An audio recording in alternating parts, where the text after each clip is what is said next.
అదృష్టవంతులు మీరందరూ కాదు, మనమందరం. ఎందుకని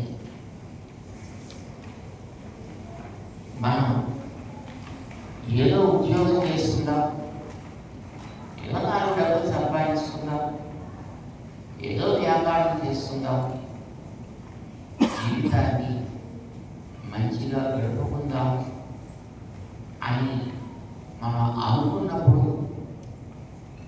మన సంకల్పాన్ని మంచి బలం కలిగినట్టుగా తయారు చేసి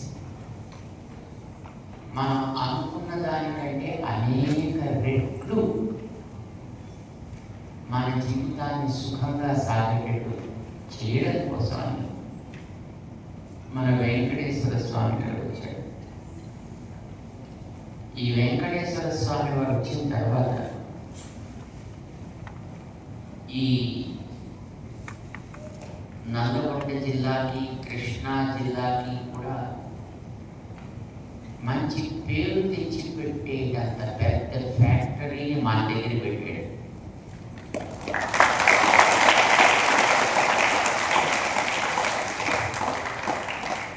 అయితే ఇక్కడతోటి ఆయన ఆపలేదు తన దయని మన మీద. ఇక్కడి నుంచి దీనిని క్రమంగా నుంచి విశాఖపట్నం, అటు తమిళనాడు, వెంకటేశ్వర స్వామి వారి దగ్గర మీరు చూపించినటువంటి విశ్వాసం ఇవి